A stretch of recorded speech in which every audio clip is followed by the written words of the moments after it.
ఓం నమః శివాయ. ఓం నమో నారాయణాయ. కర్మ నివారణ, నరదృష్టి నివారణ, కాళభైరవాయై నమో నమః.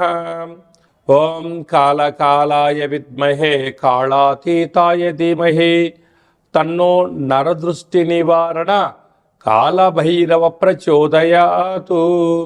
హరి ఓం. మా ఛానల్కి స్వాగతం.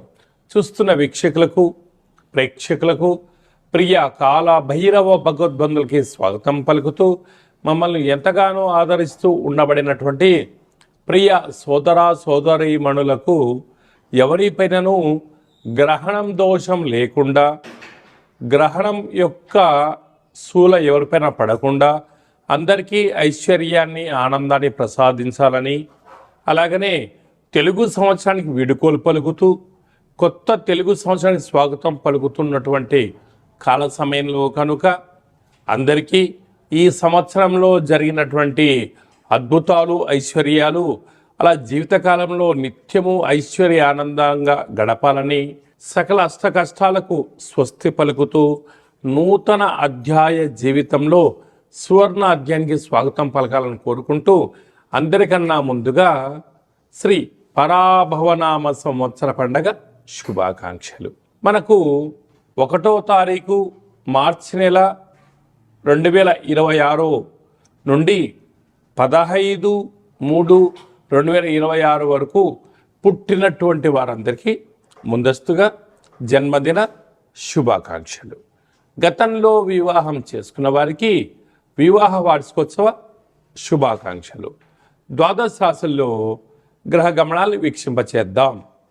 మిథున రాశిలో దేవగురు బృహస్పతి సంచార స్థితి, సింహరాశిలో కేతు సంచార స్థితి, కుంభరాశిలో చతుర్గ్రహ సంచార స్థితి, రవి, కుజ, బుధ, రాహు సంచార స్థితి, మీనరాశిలో శుక్రుడు మరియు శని సంచార స్థితితో ద్వాదశ రాశుల్లో గ్రహ గమనాలు ఈ విధంగా ఉన్నాయి. మిథున రాశి వారికి గ్రహణ కాల సమయంలో ఎలాంటి విధి విధానం పాటించడం వలన దోషం లేకపోయినను ఇంకనూ ఐశ్వర్యం పొందాలో ఈ వీడియోలో సవివరంగా సంపూర్ణంగా తెలుసుకుందాం. మిథున రాశిలో ఏ ఏ నక్షత్రాలు వస్తాయి అనగా, పురుషురా నక్షత్రంలోని 3వ పాదం, 4వ పాదం, ఆరుద్ర నక్షత్రంలోని 4 పాదాలు, పునర్వసు నక్షత్రంలోని 1, 2, 3 పాదములు కలిపితే మిథున రాశి. రాశాధిపతి బుద్ధ భగవానుడు. వీరికి రాశిలోనే గురు సంచార స్థితి ఉండడం, తృతీయంలో కేతు సంచార స్థితి ఉండడం, తృతీయంలోనే గ్రహణం జరుగుతుంది కనుక ఈ గ్రహణం వీరికి దోషము లేదు. అయినను వీరు ఉన్నతమైనటువంటి జీవితాన్ని పొందగలగాలి అన్నట్లయితే ఆధ్యాత్మిక చింతన, గ్రహణ కాల సమయంలో నవగ్రహ మంత్ర సాధన, వీలైతే పారాయణం చేయడము, వీలైనంత వరకు మౌనము, ధ్యానము, ఏకాగ్రతగా మీరు ఉండగలిగినట్లయితే గ్రహణ దోషం నుంచి ఇంకనూ ఐశ్వర్యప్రాయమైనటువంటి జీవితాన్ని పొందబోతారని చెప్పి గమనించాలి.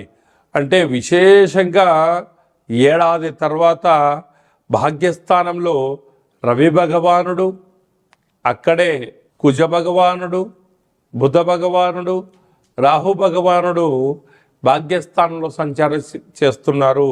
ఇది ఒక అద్భుత యోగంగా భావించగలగాలి.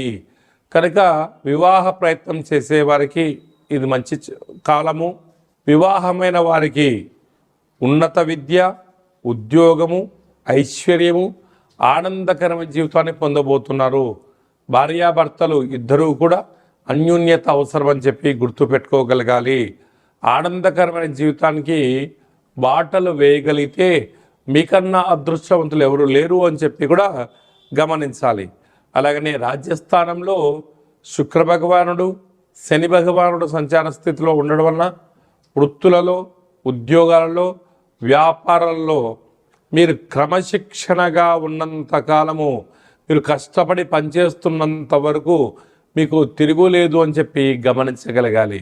కనుక గ్రహణ కాలము తదనంతరము అష్టమి కాలతిథి ఎందున కూష్మాండ దీపాన్ని పెట్టి శివుడికి రుద్రాభిషేకం చేసుకోవడము, కుల దేవతలు గ్రామ దేవతల యొక్క ఆశీస్సులు మీరు పొందగలిగినట్లయితే మీకన్నా అదృష్టవంతులు ఎవరు ఉండరు. అలాగనే సాఫ్ట్వేర్ ఉద్యోగస్తులు, హార్డ్వేర్ ఉద్యోగస్తులు, వ్యవసాయ సోదరిమణులు, మార్కెటింగ్ రంగంలో ఉండబడిన వారు సంపూర్ణమైనటువంటి క్రమశిక్షణగా మెలగగలిగితే స్థిర చరాస్తులు మీ సొంతం అవుతాయని చెప్పి గమనించాలి. మార్చి నెలలో ప్రథమార్థంలో ముఖ్యమైన పండగల గురించి క్లుప్తంగా సవివరంగా సంపూర్ణంగా తెలుసుకుందాం. మనకు 3వ తారీఖు 3వ నెల 2026వ సంవత్సరంలో మనకు చంద్రగ్రహణం జరుగుతుంది. కనుక చంద్రగ్రహణము మధ్యాహ్నము 3 గంటలకు ప్రారంభమయ్యి సాయంత్రం 7 గంటల వరకు కొనసాగుతుంది. కనుక 3 గంటల ముందరలోనే భోజనం చేయాలి. కనుక 11 గంటల లోపనే అందరూ భోజనం చేయండి. గ్రహణకాల సమయంలో వీలైనంత వరకు తినడం, వాదించడం, కోపతాపాలకు అవకాశం ఇవ్వకుండా మౌనం, ధ్యానం, ఏకాగ్రత, సత్ప్రవర్తనగా ఉండగలిగినట్లయితే గ్రహణ దోషం తొలగి రాబోయే వచ్చేటువంటి గ్రహణం వరకు ఎలాంటి ఆటంకాలు ఉండవని చెప్పి గమనించాలి. గ్రహణకాల సమయంలో నిల్వ ఉండబడిన వస్తువులను ఆ రాత్రి కానీ మరుసటి రోజు కానీ దయచేసి భుజించవద్దు. నిల్వ ఉండబడినటువంటి పదార్థాలలో దర్భను వేసి ఉంచండి. సకలమైనటువంటి గ్రహణకాల సమయంలో మంత్ర సాధన ఏదైతే చేస్తామో అద్భుతమైన ఫలితాన్ని, ఐశ్వర్యాన్ని కలిగిస్తుందని చెప్పి గమనించగలగాలి. 11వ తారీఖున పాల్గొన మాస బహుళ అష్టమి, అంటే ఈ తెలుగు సంవత్సరాదిలో చివరి అష్టమి. కనుక ఈ సంవత్సరంలో జరిగినటువంటి అష్ట కష్టాలను తొలగించుకొని రాబోయేటువంటి శ్రీ పరాభవనామ సంవత్సరానికి స్వాగతం పలుకుతున్న కాల సమయంలో ఇంటిలో శుద్ధి పెట్టుకొని నింబకుస్మ దీపాన్ని కానీ, నారికేల దీపాన్ని కానీ, అలా కుష్మాండ దీపాన్ని కానీ పెట్టి కాళ్ళ భైరవ స్వామి యొక్క స్మరణ ధ్యానము చేయగలిగినట్లయితే సకల అష్ట కష్టాలు తొలగిపోయి ఈ సంవత్సరంలో మనపైన ప్రసరించినటువంటి నరదృష్టి, శత్రు ప్రభావాలు అన్నీ తొలగిపోతాయని చెప్పి గమనించాలి. అలా కుదరలేనటువంటి వారు ఈ కింది నెంబర్ సంప్రదించినట్లయితే మన యొక్క దేవాలయంలో నిత్యము కాళ్ళభైరవ హోమ కార్యక్రమాలను ఆచరింపచేయడం జరుగుతుంది. కనుక అందరికీ వీడియో కాల్ ద్వారా చూపించి మీ గోత్రనామములతో కాళ్ళభైరవ పూజ హోమ కార్యక్రమం చేయించి ప్రసాదంను మీకు పంపించడం జరుగుతుందని చెప్పి కూడా గమనించాలి. అలాగనే మీ వ్యక్తిగత జాతకం తెలుసుకోవాలనుకుంటున్నారా? మీ పేరు, పుట్టినటువంటి తేదీ, నెల, సంవత్సరం, పుట్టిన సమయాన్ని వ్రాసి మీరు పంపించగలిగినట్లయితే 100 సంవత్సరముల జాతకాన్ని సవివరంగా సంపూర్ణంగా వ్రాసి మీకు వాట్సాప్ ద్వారా పంపించి మీరు పుట్టినప్పుడు గ్రహ గమనాలు ఎలా ఉన్నాయి, ప్రస్తుతం ఎలా ఉంటున్నాయి, రాబోయే కాలంలో ఎలా ఉండబోతున్నాయో సవివరంగా సంపూర్ణంగా తెలియజేయడం జరుగుతుందని చెప్పి గమనించాలి. చాలామందికి పుట్టినటువంటి కాల సమయంలో డేటా బర్త్లు లేనటువంటి వారికి మీ పేరు యొక్క మొదటి అక్షరాన్ని అనుసరిస్తూ రాశిని తెలియచేస్తూ రాశి యొక్క స్థితిగతులను వివరిస్తూ రమణ శాస్త్రం ద్వారా అనగా గవళ ద్వారా భూత భవిష్యత్ వర్తమానాన్ని తెలియచేయడం జరుగుతుంది. రమణ శాస్త్రం ద్వారా కాళభైరవ ఉపాసన చేత సంపూర్ణమైనటువంటి విషయ పరిజ్ఞానం చేత మనము జీవితాన్ని తెలుసుకుందాం.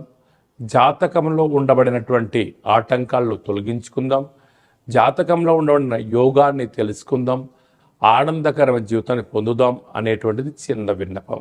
కనుక ఈ కిందిని మనం సంప్రదించి అపాయింట్మెంట్ తీసుకొని సంప్రదించగలరు.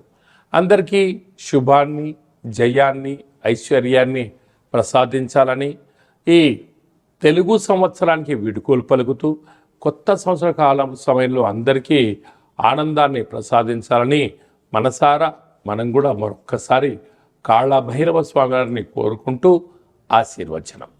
శతమానం భవతి శతాయ పురుష సతేంద్రియ ఆయుష్యేవేంద్రియే ప్రతిష్టతి ధనం ధాన్యం బహుపుత్రలాభం శత సంవత్సరం దీర్ఘమాయు సర్వే జనా సుఖినో భవంతు లోకా సమస్తా సుఖినో భవంతు సర్వం కాళభైరవ దేవతార్పణమస్తు. హరి ఓం. ఈ వీడియో మీకు నచ్చినట్టయితే మా ఛానల్ని సబ్స్క్రైబ్ చేసుకోండి, లైక్ చేయండి, షేర్ చేయండి. భగవద్బంధులకు మిత్రులకు స్నేహితులకు చేరవేసి హిందూ ధర్మాన్ని కాపాడండి.